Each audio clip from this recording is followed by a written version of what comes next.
I used to believe silence meant safety. That if no one was asking questions, nothing was wrong. Now I understand how wrong that belief was. I'm writing this because I can't carry it alone anymore. I don't expect sympathy. I don't even know if I deserve it. But this is the truth of what I did, how it happened, and how everything I thought was solid in my life cracked open in one hospital room. My name is Sarah. I was married to John Miller for 6 years. From the outside, our life looked like something pulled straight from an American postcard. A quiet suburb outside Houston. A 2-story house with trimmed hedges. A Ford F-150 always parked in the driveway. Weekend barbecues. Neighbors who waved and smiled. A husband who worked offshore in the Gulf and brought home a paycheck most people envied. People used to tell me I was lucky, and for a long time I believed them. John was steady in a way that made people feel safe. He wasn't flashy or loud. He didn't need attention. He worked hard, left before sunrise some weeks, came back exhausted, smelling faintly of salt and diesel. Offshore engineering wasn't just his job. It was his identity. Long stretches away, short bursts at home. That rhythm shaped our marriage from the beginning. At first, I told myself I was strong enough for it. I told myself I understood sacrifice. When we first got married, the distance even felt romantic in a strange way. Long phone calls at night, counting down days until he came home, running into his arms at the airport. I felt chosen, trusted, like I was holding down the fort while he battled storms at sea. But years don't stay romantic. They settle into routines, and routines can rot quietly. When John was gone, the house felt too big, too quiet. His boots by the door stayed untouched. His side of the bed stayed cold. Friends would ask how I managed, and I'd smile and say I was used to it. The truth was simpler. I was lonely. I didn't say that out loud because lonely wives don't fit the picture people like to admire. I hosted dinners. I joined yoga classes. I smiled at neighborhood gatherings. I played the role well, and John trusted me completely. That trust was the first thing I broke. It didn't happen all at once. There wasn't a dramatic moment where I decided to ruin my marriage. It started quietly, almost harmlessly. A conversation that lasted a little too long. A message answered when it didn't need to be. A feeling I told myself was nothing. David Collins was my boss. He was confident in a way that filled rooms. The kind of man who spoke like he expected people to listen. Married, successful, respected, at least on the surface. At work, he noticed me. At first, it felt flattering. After years of being alone half my life, someone seeing me, really seeing me, felt intoxicating. He asked about my day, remembered small details, complimented my work, then my appearance. I told myself it was harmless, that it didn't mean anything. That's the lie I built everything on. John was offshore when it crossed the line. He always was. I remember the night clearly because I've replayed it 1,000 times since. A work dinner that ran late. Too much wine. Laughter that felt easy. David walked me to my car. He stood too close. I didn't step back. That moment should have ended it. Instead, it opened the door. After that, it became something I scheduled my life around without admitting it. Meetings that lasted longer than necessary. Messages deleted before John came home. Excuses that came too easily. I told myself it was temporary, that I would stop. I didn't. 6 months. That's how long I lived 2 lives. When John came home, I played the devoted wife. I laughed at his stories from the rig. I cooked his favorite meals. I slept beside him and let him believe we were solid. When he left, I became someone else. I hated myself for it, but not enough to stop. When we started talking seriously about having a baby, I thought it would fix me. I thought it would anchor me back into the life I was supposed to want. Friends were having children. My mother talked about grandchildren constantly. John looked hopeful in a way I hadn't seen in years. So when I got pregnant, fear hit me harder than joy. Because I didn't know. I didn't know who the father was. I told myself the timing lined up with John. I counted weeks obsessively. I convinced myself it would be fine. I ended things with David the moment I saw the positive test. Not because I suddenly became loyal, because I was terrified. When I told John the first was pregnant, his face lit up in a way that still haunts me. He hugged me like the world had finally given him something back for all the years he spent away. I let him believe it. We painted the nursery together. Soft yellow walls. He stood on a ladder while I handed him brushes. I flipped through baby name books, pretending I wasn't counting dates in my head. Every kick made my stomach twist.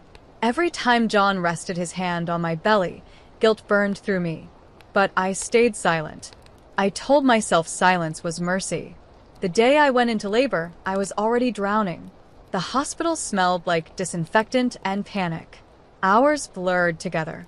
Pain swallowed everything. When they placed my daughter in my arms, something inside me broke open. She was perfect, and I didn't know who she belonged to. Both our mothers were there. John stood nearby, eyes full, overwhelmed. For a moment, the room felt safe. Normal. Like maybe I'd escaped the consequences.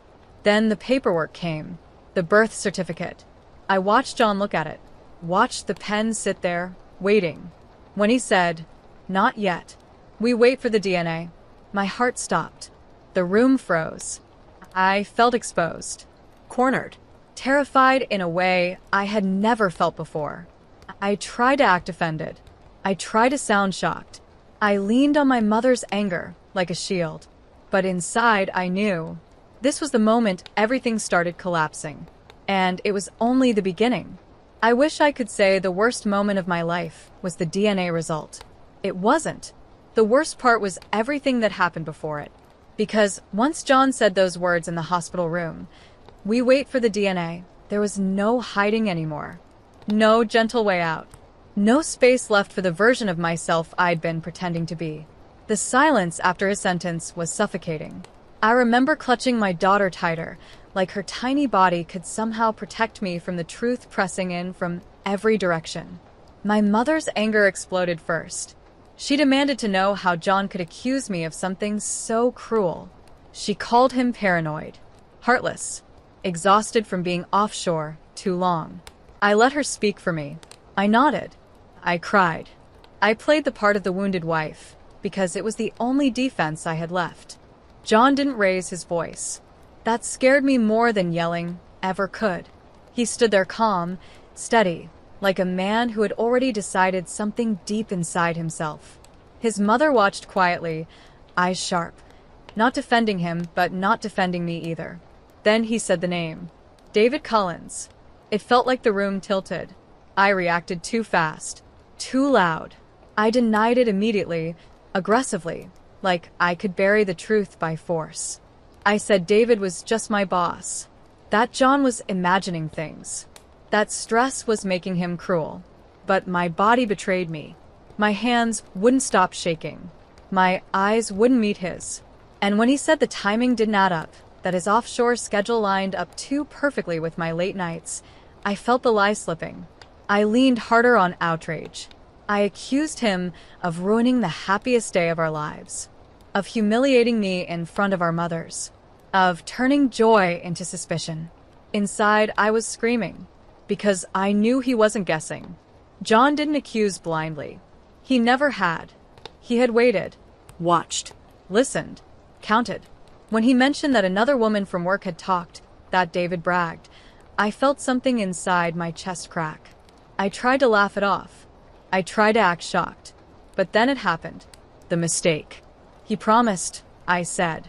The words slipped out before my brain could stop them. The room went dead silent. I tried to fix it instantly.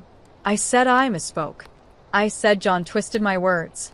I said stress made me say things I didn't mean. But it was too late. You can't unring a bell like that. John didn't smile. He didn't gloat.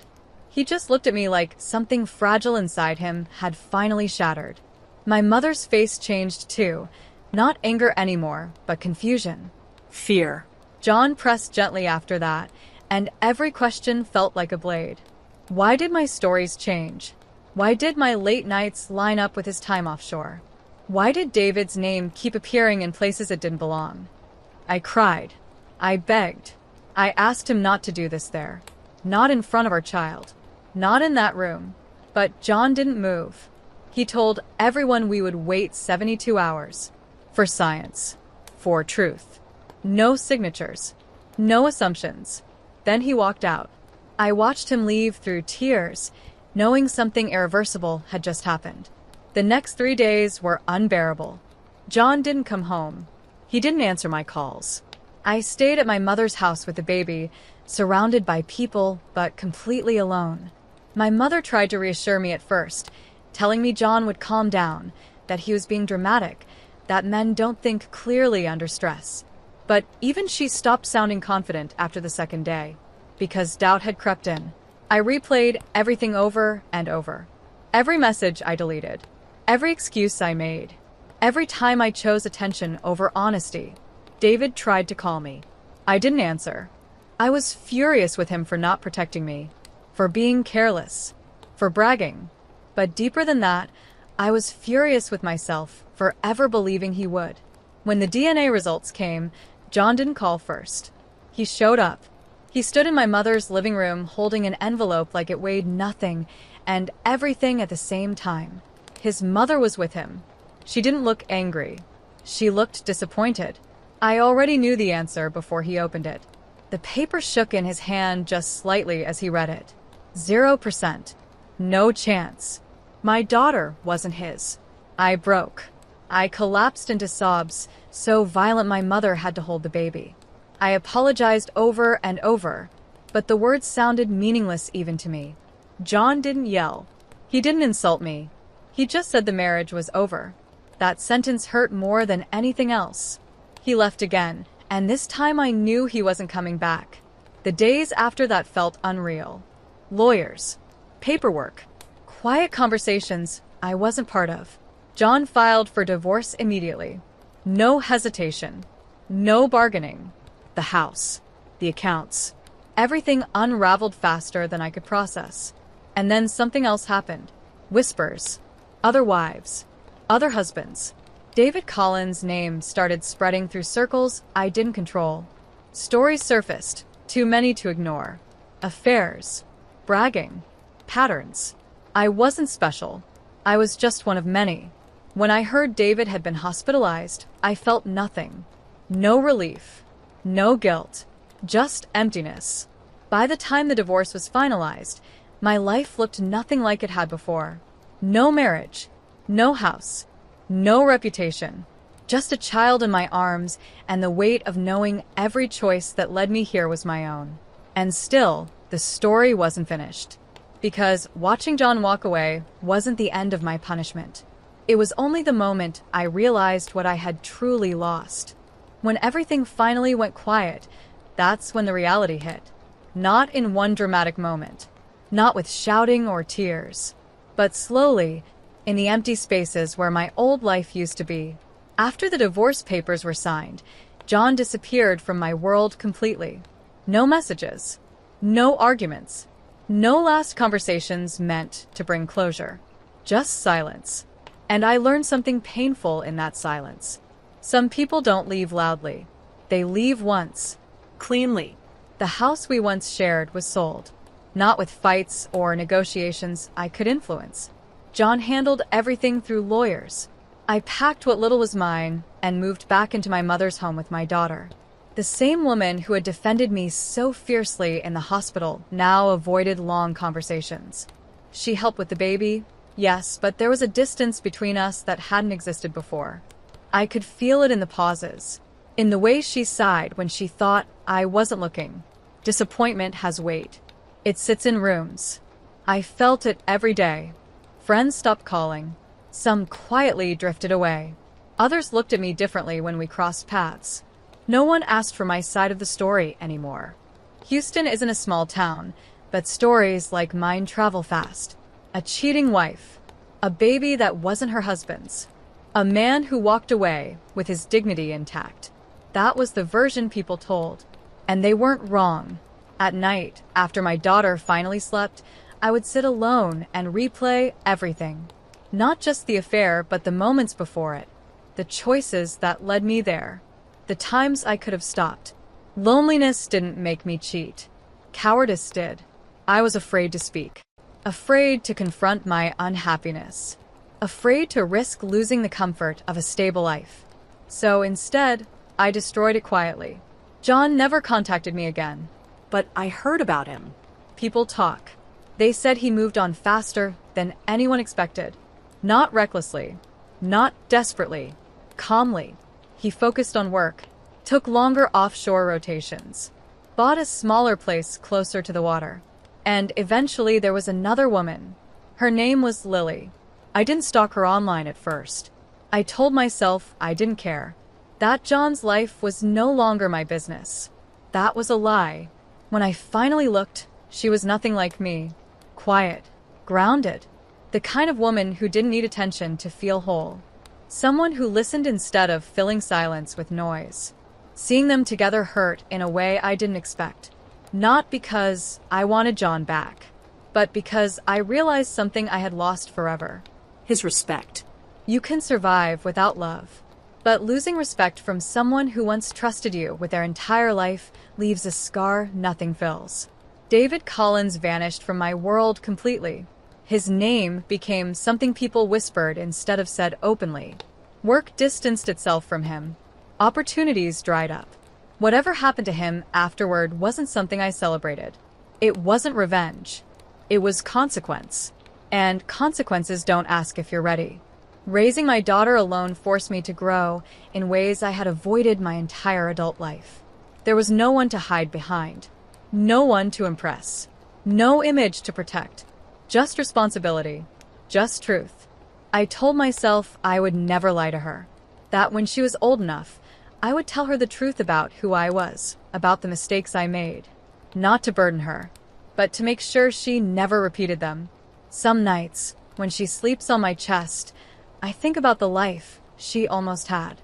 The father who would have loved her if she had been his. That thought hurts more than any insult ever could. Because my choices didn't just break a marriage. They stole a future that could have been.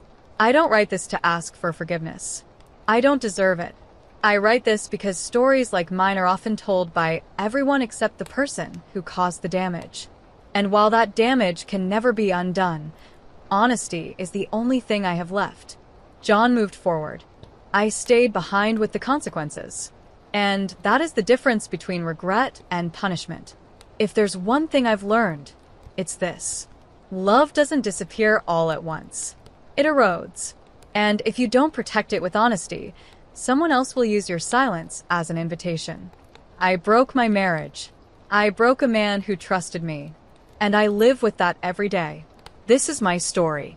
And this is where it ends.